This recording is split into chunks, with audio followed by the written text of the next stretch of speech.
Welcome, everybody. Great to be with you tonight on Valentine's Day. No better place to talk about loving some trails in the Allegheny Trail. Be special tonight. We've got some updates for you. Have a great guest, and we're going to kick it off with Molly and Justin, who've just kind of come in from hiking a lot of the Allegheny Trail. Justin, you want to give us a little update on how things are looking out there? Yeah, this winter's definitely been pretty rough for hiking. We've had a lot of snow, and once the heat came on after that, we had a lot of snow melt. So I've been dealing with deep snow and flooding, especially these last couple of weeks. So it's definitely been a rough hike, but it's definitely been a lot of fun. Been a lot of great group of people out here. There's been a lot of people that helped me through this because there's no way I would have been able to do this on my own, especially with me and Molly out there. The temperatures were just so cold, 0-degree temperatures with 2 foot of snow in some areas. And so it was great to be out there knowing I had support because there's no way I would have myself through that if there was no backup or anything, because it was just not a good condition for a lot of the trail through there. I'll be done probably this Friday. I'm going to finish up at the BnB with our guest, Marsha. She's the property owner of the Laurel River Club BnB. That's up on Section 2. So I'll be finishing up my hike with her for this coming Friday. Nice. Well, the Allegheny Trail certainly appreciates all your efforts, as well as Molly's getting out there doing some updates for the Far Out app, our guidebook, and just kind of checking on things for our work days that are going to be coming up this year. So we give you a sense of gratitude there, my friend. But why don't we introduce our guest tonight? Marsha, Justin, you want to take a minute and introduce Marsha? I know you stayed with Marsha before. Yeah, Marsha's the property manager of the Laurel River Club B&B. She runs multiple businesses out of her house. So there's been a great time I had with her. My wife came and stayed with her as well for nights. So she's been really great for me hiking through there, a great support area, because that was definitely another rough section I had to go through with snow and dirt. So it was great to have her there, me up for a couple nights, and really nice room up there. I mean, breakfast and dinner there were great. It's really great. Her whole family's just, it was great to have me out there. Her husband, Kendall, gave me a ride up to Water State Park. So it's been a great help having her there located on Section 2, right there. It's the 200-mile mark of the trail if you're going northbound. So it's really good location to stop and check out, get dinner, and definitely plenty nice place to check out. Cool. Well, Julie, why don't you introduce yourself for those that may not know about what you do and your role in all of this, because we wouldn't be here without you, honey. Well, good evening, everybody. Happy Valentine's Day. Big hearts out there to everybody. Nicole, your introduction was amazing. No better way to spend the evening talking about trails and trails that we love. I am your moderator on the Allegheny Trail Podcast. I will be talking to you all in the chat. I will be looking at your comments and posting as we go. Any comments that I feel need to go up on the board that are exceptional. But I do have an announcement. So the last time on episode number 2, I failed to mention that not only is the podcast live on the YouTube channel, but about a week later after each episode, I also drop the podcast on Apple Podcast, Spotify, and just for tonight, I wanted to get ready. You could also find the Allegheny Trail Podcast on iHeartRadio and Apple Music, Apple Podcasts. So pretty much anywhere now that you listen to podcasts, you should be able to find the Allegheny Trail Podcast. So there you go. You guys are making the airwaves, and I'm glad to see you all again. And I want to address one question that we had last time. So somebody asked who was Molly, and I think we have failed to mention Molly is Justin's dog, right? So we Yeah, always she's say right Molly, here. and somebody said, "Who's Molly?" There she is. So, She's folks, been lazy tonight. Molly is Justin's companion on the trail, and in almost everywhere you go, Justin. Right? Yeah, she goes with me trail work, all these hiking events, just about everywhere. She's been with me on a lot of the trail, but whenever it got too deep on snow and flooding, I put her home for that. I wouldn't just get good conditions for her. But she's done probably about 60, 70% of the trail with me. So she's got a lot of it done. Awesome. So if you're in the chat, the first thing you need to do this evening is put a bunch of dog emojis and hearts in the chat. So there you go. So when you feel good and you hear something awesome this evening, put some dog emojis and hearts in the chat, and I will post them up on the wall. And I am done. Back over to you, Nicole and Justin. All right. And don't hesitate to tell us where you're coming from. We love to see all these different states and sometimes different countries popping in, checking us out. So we appreciate all the support. So let's get into it with Miss Marsha.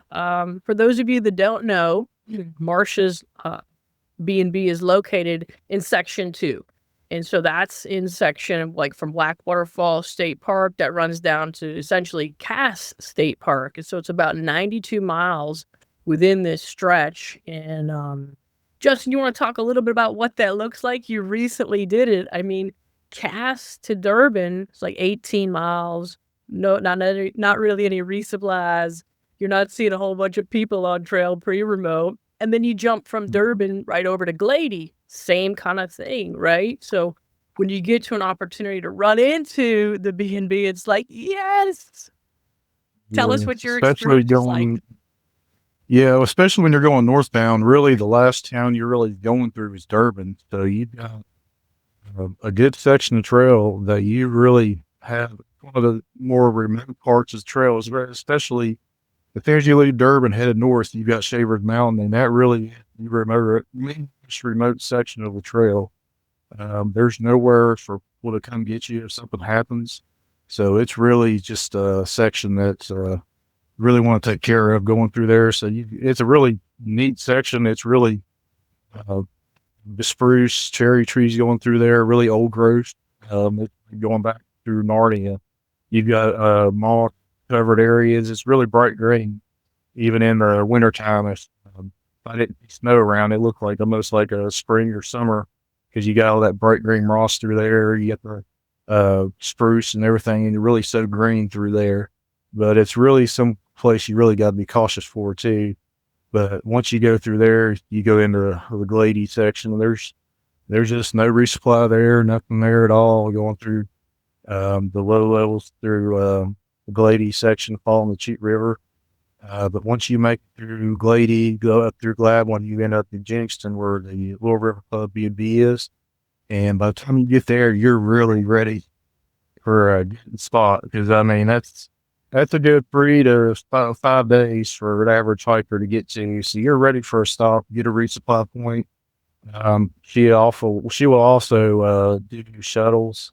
So it gives you an opportunity for multiple nights at the BnB. Mail drops if you want to do your resupply there, especially going northbound. That's really where I would recommend after you leave Durban to get your resupply. It'd be a great place to stop.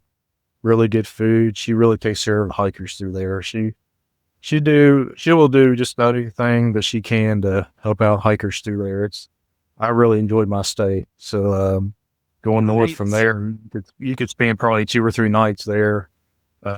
Just slack packing and getting shuttled by Marsha or her husband through there. Yeah, we're super excited to be bringing them on with the new infrastructure in our outreach program this year, trying to elevate, right, that infrastructure for the hikers. And so, Marsha, love to have you talk a little bit about, the property, the history, what you've seen in the past, what you see for the future. So I know it's a really special spot. I know Julie's got some video, some different components and pictures we'll share there, but we're going to turn it over to Marsha here for a little bit and hear about this fascinating location right on the trail. Well, most people, whenever they come hiking through, at first glance, you would never realize that Jenningston was actually a booming lumber town in the early 1900s. So we've got a lot of history here. And But we love to take care of our hikers when they come through, make sure that they have a hot meal if they want to. It's just a nice, safe place to take a rest. We have a clawfoot bathtub that a lot of them like to, have a nice Epsom salt soak whenever they get here. But Jenningston is a very special place, not only because of its history, but just because we have so much going on here. It's a 250-acre educational farm, and we have the West Virginia School of Traditional Skills. My son is a masterclass falconer. My daughter does hair sheep and angora rabbits. And so we have a lot of things that we're a family of teachers, and we love to teach and we love to take care of people. So we have all kinds of people who come here for all different kinds of getting back to nature experiences, not just the hikers.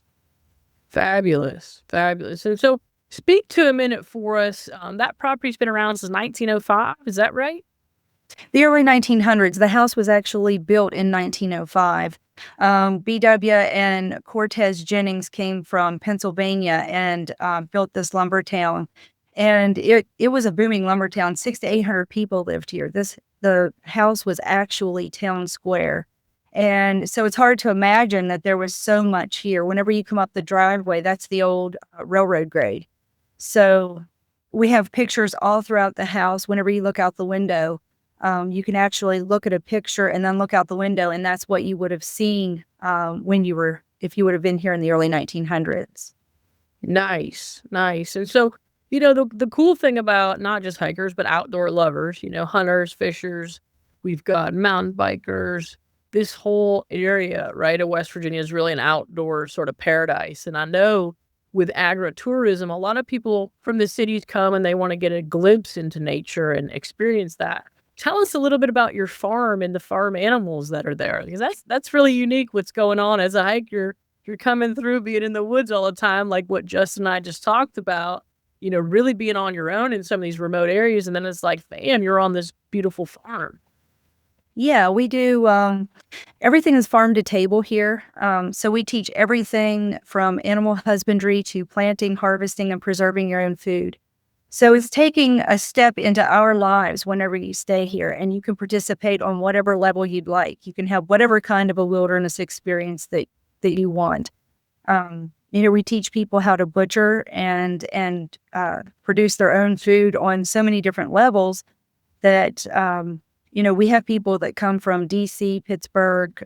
We've had over 40 countries and all but 6 states come here. And we've only been a bed and breakfast for about 4 years. So we stay pretty busy. Excellent.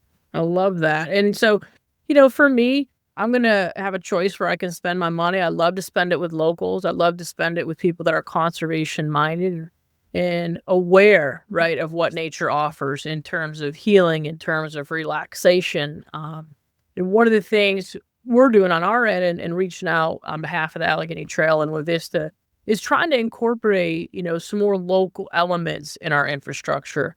And so what it looks like for someone like us, a hiker, to come through, we were talking about these shuttles. Justin, you've all people who've also hiked thousands of miles, right? Julie, same thing. I want to hear your concepts on this, but we really want to add that little luxury element that a lot of other trails have. And so in a minute here, I'll talk about. I'll give Justin and Jester an opportunity to talk about what shuttles have looked like on trails they have participated on and hiked, and how to support that local element, right? Which Marsha and her family are going to begin offering ASAP. So exciting for the Allegheny Trail hikers up and coming. And for those that maybe want to take a little pause, don't want to hike the whole thing, we can slack pack it like Justin said. So Julie, why don't you chime in and talk about what your experience has been like having the option for shuttles and what a break that gives you? Oh, no, I love it. So I am not shy using a shuttle. I am not shy using any hostel bed and breakfast that has slack pack accommodations, because typically what happens is you end up, at the BnB and they say, oh, well, we can shuttle you north tomorrow and you could hike, back to the hostel or the BnB. or we'll take you up, and then if you want to go ahead and hike north, we'll carry your gear for you up, and we have a spot where we put things. So I love it. If you listen to my show, everybody knows that I will take advantage of all of the services that places have to offer, because not only do I want to stay at unique places as a hiker, but I also want to absorb in the moment what that place has to offer. So I was actually just engrossed in what you were saying, Marsha, like, oh my goodness, I'm getting excited. I have not announced on my podcast that I am going to be through hiking the Allegheny Trail, but I am going to be through hiking the Allegheny Trail this summer, starting in June when I get out of school. I'm trying to get in the best shape of my life to do it. And Marsha, I am really looking forward to meeting you personally, seeing your property. And I am an educator by day. So when you said that it was an educational experience, a school that you all were educators, I almost melted in my seat. So I'm really excited and somewhat biased now that I have you're a fellow educator. So I love that. So I'm going to take advantage of every meal, every service that you have to offer. Talk about love of Valentine. Yeah. We'll be looking forward to having you. Awesome. Yeah, that's great. And I know that, Justin, you've taken some shuttles and been, looked at the element of just maybe helping, how they can help you. But they also provide a variety of services, right? I mean, your shuttle is one thing, but like Julie just said, sharing about the local location, right? The history, maybe some up and coming things, other areas you can support locals. So, Justin, if you want to talk about some of your experiences with a shuttle, that'd be great. Yeah, that's great. I mean, I've not done a whole lot of slack packing myself on most of the trails I have, but most of the time I'll get a ride, pick up to a shuttle or to a hostel. That's a service I really haven't done a whole lot myself with. I mean, I love to take advantage of it more. It's really nice. You're missing out, And Justin. You are I missing know, out. I know. Of course, you don't take advantage. I know. I don't take advantage of it that much on my AT. I did a couple times through Irwin. And I ringed Miss Janet. She helped me out through there, brought me a pair of shoes, all that. So it's good to have that knowledge, because I couldn't find a pair of shoes on the AT that were my size. And somehow Miss Janet rolled up in her van and with a size 13 Ultras. I don't know where she got them. I couldn't find any. So it's just that local knowledge of places like that, right, really you can take advantage of. But what Marsha's doing on the Allegheny Trail really reminds me of what our hostel on our AT right now is doing. It's called a Woodpole Hostel, and it's another farm to table. It's vegan based, but everything that you get served there has been grown there or bought locally. So it just Appalachian trail hikers would love come up here and stay at this BnB as well, because it really does remind me of what Neville at the Woods Hole Hostel is doing, and it's just a good idea to use, especially with locals, and good place to support. So having our own version of this on the trail is going to be really great for hikers. They're going to love that. Listen, Sure, we and do having- have a question sorry, Nicole, I just wanted to throw this up here. So West Virginia Trails is in the chat, and we do have a question for Marsha. So the question is, I saw your horse in the photo. Can visitors bring their horses? Are there trails on your property?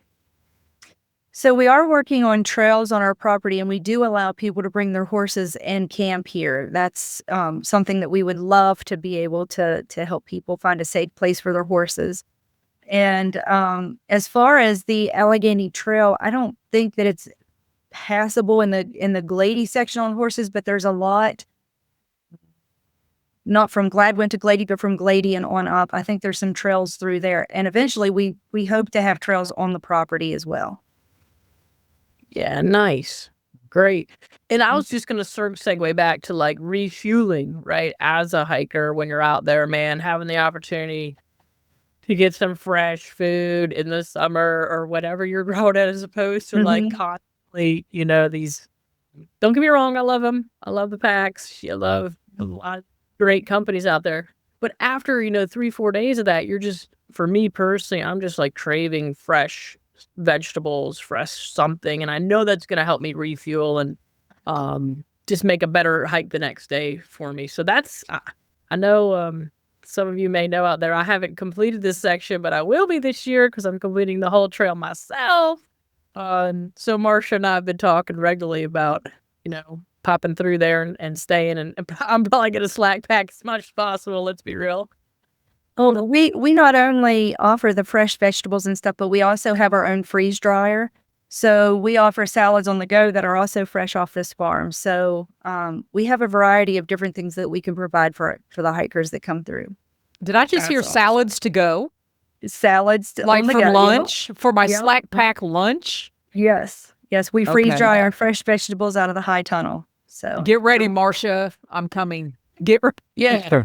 What is that vegetable travel? Like 100 yards total to like from the garden to the Yeah. freeze dryer to your stomach. I mean, that's Yeah. awesome.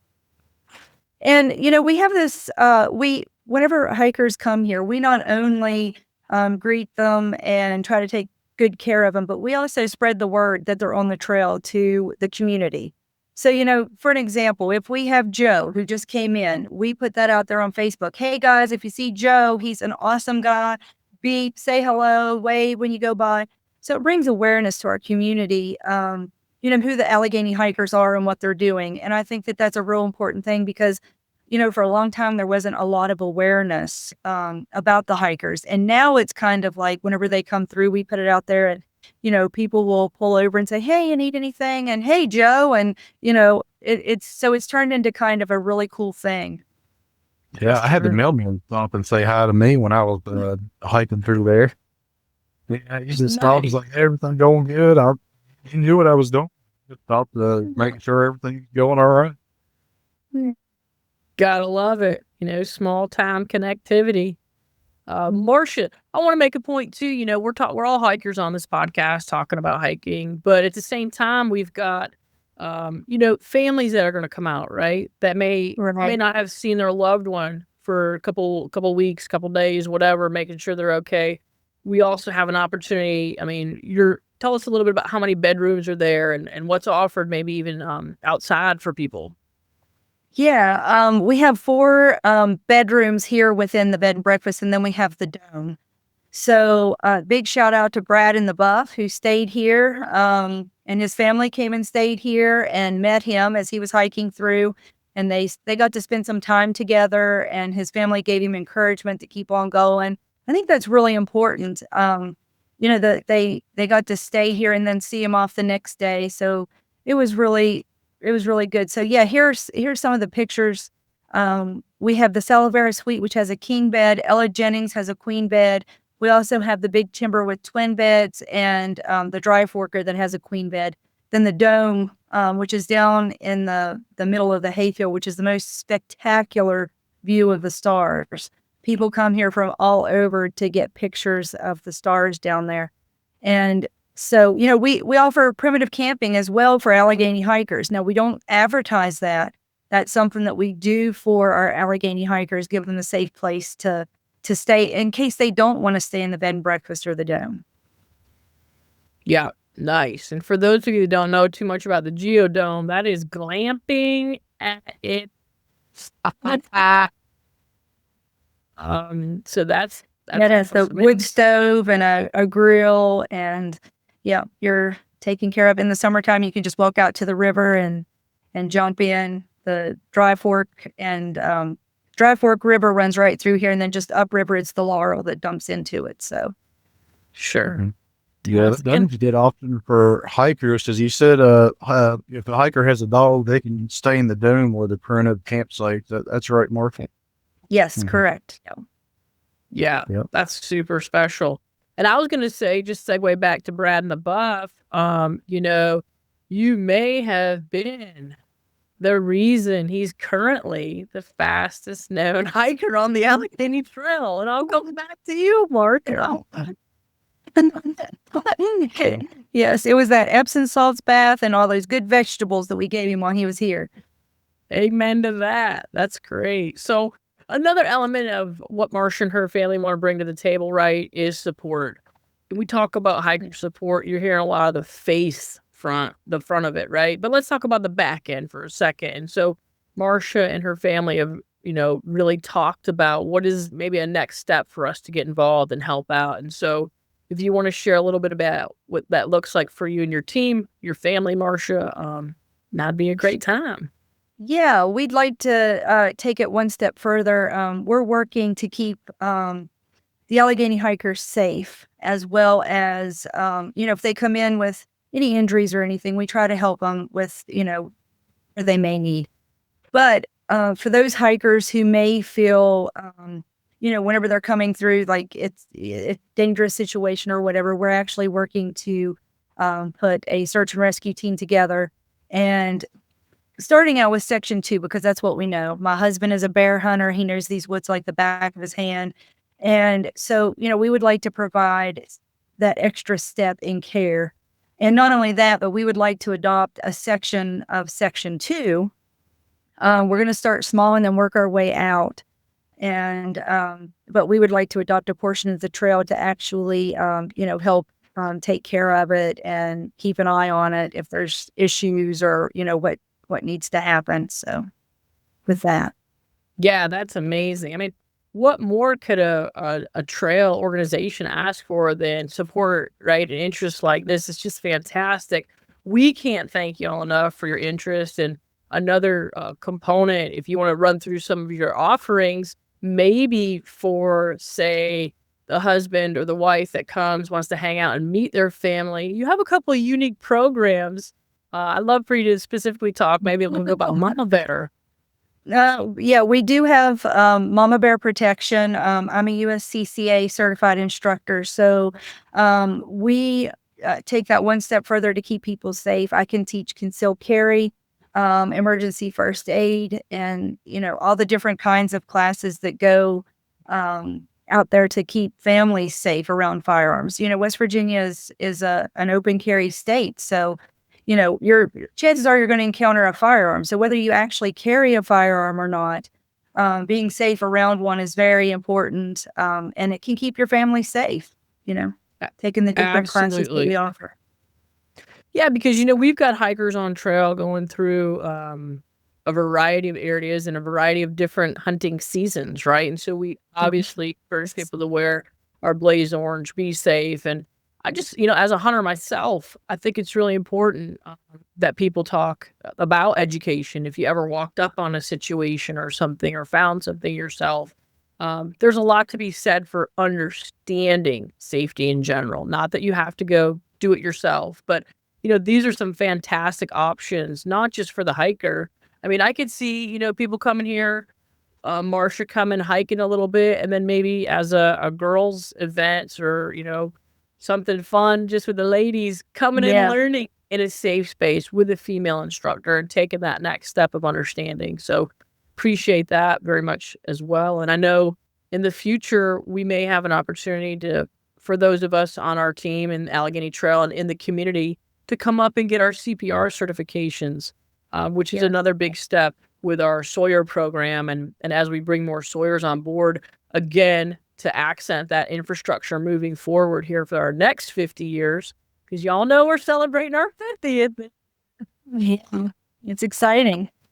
It's very exciting. And, but again, Marsha's taken the lead on, and her family taking the lead on being an avenue for us to facilitate those certifications. And so it's not just us, but it's the community. And we really appreciate what you're offering us. It's fantastic. So speaking of the 50th, I'm going to give a shout out to your son, Colin. Yes. Our technician is a master falconer who is also going to be doing a workshop at our 50th in September. For those of you that are listening out there and thinking, what's this 50th going to be about? We're going to have some fantastic workshops. Again, her son's going to be involved in showing off. What's his bird's name? The one that he's holding there, I think, might be Rico. Yeah. I'm not sure if he's going to bring Rico. I'm the supportive mother in all this. He's the masterclass falconer. So he knows his stuff, and I just support him. But he's awesome. He's been doing this since he was 14 years old. So amazing, truly amazing. Well, guys, I think we've had a wonderful episode tonight. Marsha, I want to hear about all of the opportunities we can follow, support, like, all those good things on social media. How can people follow you and see who's coming through the B&B, like you said? yeah, so you can find most everything that is going on here on our Instagram page. If you go to lrcbnb.com, you can find all the links there.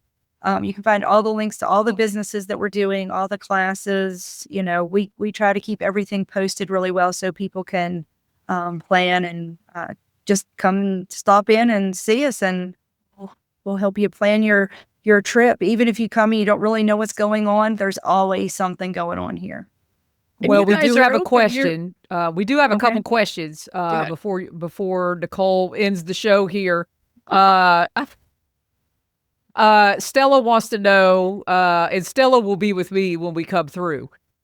Is there whitewater rafting nearby or kayak rentals? The whitewater rafting, there is a company down river. I think it's in St. George. There isn't anything really. I mean, it's called the Dry Fork for a reason. So it's typically, early spring or kind of later in the fall when the river's up enough that you can actually kayak it or whitewater raft it. But, you're more than welcome to bring your own and turn in here. It's a great place to turn in. Or you can actually come down the Laurel and the Dry Fork River and actually stop here and, kayak your way into the B&B. And then we'll work with shuttling and all that kind of stuff.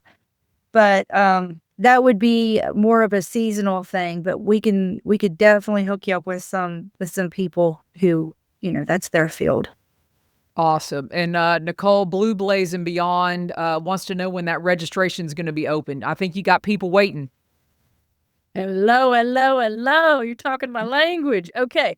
We're waiting on one little element, but we're within a 30-day countdown, Blue Blaze. So we're coming at you. You're going to hear it across so many platforms. It's probably going to wear you out. You will not miss it. But I'm going to say right now on the podcast, 30-day countdown is on. And I wasn't trying to cut it short here. I just want to say, too, Marsha, you guys are open year round, right? Yes, we are. Yep. There's 4 seasons here, and we're open for all of them. Absolutely. And so one of the things with Justin doing all these far out updates, right, is we're also going to be adding Marsha, the LRC B&B, into the far out options for people, into our hiking guide. They've come on as a new business sponsor, so you'll be seeing her in our newsletters and things. Justin, anything else you want to throw in about that?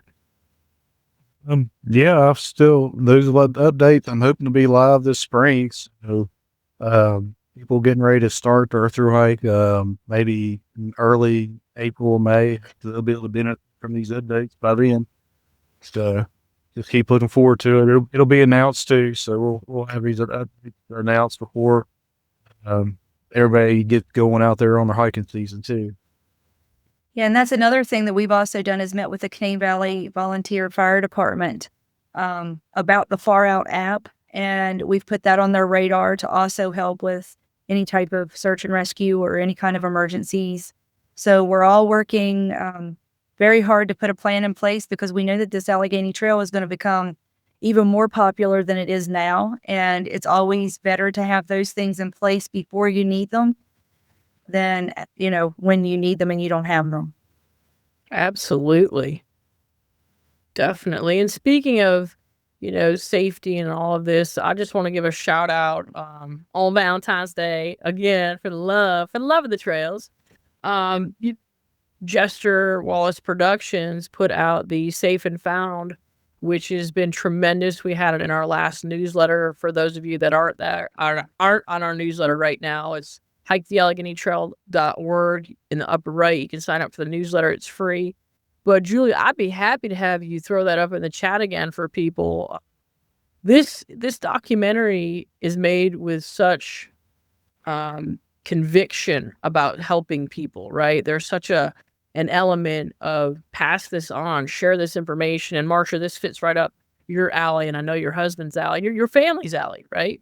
But anything we can do to continue to get the word out about this, again, because as a hiking, our Allegheny Trail, it's not just a hiking trail. We have a lot of hunters that use it.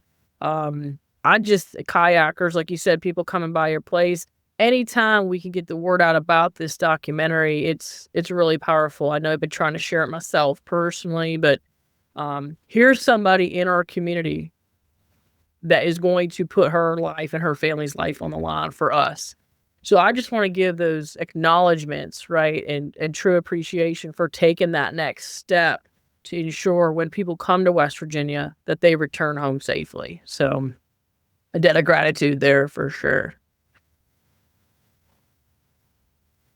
Awesome. Anybody else have any thoughts on that? I'm excited. Thanks for the shout out about the film Safe and Found. I put the link in the notes. I will also, or in the chat, I will also put the link in the description. We actually have a website for the film with additional information. The film is centered around a search and rescue team in western North Carolina at the base of the Great Smoky Mountains National Park. And it features 3 separate stories of individuals that were the search and rescue team was helping, whether that was for being rescued safely or a recovery. And it's 46 minutes, and I'm very proud to say I looked this morning that we have over 9,000 downloads on that film. So thank you, Nicole, Justin, for everybody that is promoting that. We truly appreciate it. It's blowing my mind, actually, how many people are watching this. And all Austin and I did was put true stories together of what is happening out there when it comes to hiker safety, preventative search and rescue, and what it takes to work on a search and rescue team. And I should say all volunteer search and rescue team. So Marsha, I commend you for what you are doing in your area up there in West Virginia and connecting people who are on your local fire department, who are on your local search and rescue team. And I think we need to continue to spread the word because I just don't think people understand the nature of what could happen when you don't really mean for anything to happen to you in the woods. So I think it's great that you and your husband and the BnB are doing that as well. Well, we had a watch party here at the BnB, and we actually watched the program, and it was very inspirational. Yes, it was very inspirational. And I think the best part about it is how easy it is to prevent these things. And by having people who stay here at the BnB, as an educational farm, I think we have an obligation to teach safe hiking. And, you have tourists who come in here, and they have all different levels of hiking skills. And you certainly don't want to send a beginner into Otter Creek with unmarked trails and that kind of thing. So we kind of try to figure out their skill level and direct them where they need to be and also educate. So it was a great film to watch, and we really enjoyed it, and it gave us a good kind of a launch pad into what we need to look at. And so we appreciate the work that you've done. Wow, Marsha, I had no idea. You made me blush. Thank you so much. And thank you for the work you're doing and the impact that we thought this film could have. We'll never really know the reach and the impact. So it's amazing to hear, number one, you all had a watch party, and number two, that you are implementing that at your hostel or at your BnB. And the one thing I will continue to say is hiker safety needs to be right up there with leave no trace. Right. I agree. Absolutely. And now, everybody listening in the future, you can really take it, sense that grasp of this new, journey we're going to be on, partnering with these guys. We're going to be embarking on something special here. It's not a short-lived thing. It's a building process, and it's it's exciting to be part of this with you, Marsha. Our group is very appreciative again of you, Julie, as well. And it's just a great time to come out and get on trail. I mean, basically, we're 60 days away from true hiking season in West Virginia launching. I mean, 45 days or so away, maybe less than that from the equinox. And that kicks off longer days, people getting out, enjoying more. Again, you don't have to be a massive thru hiker to come stay with Marsha and enjoy her property and her family. It's just a matter of getting the word out about their supporters of ours, and we want to be supporters of theirs, right? So, Justin, you got anything else you want to say? You took care of it. I think you got. You said the word for everybody. I think. Well, Justin, this is why I love you so much. I love you, Justin. Well, guys, I appreciate everything that's going on. We've got another episode coming up for you. Marsha, I obviously want to invite you to say any closing thoughts. Same with you, Julie. But just ahead of that, hey, we got an next episode is March 19th or March 13th. Excuse me. We look forward to seeing y'all then.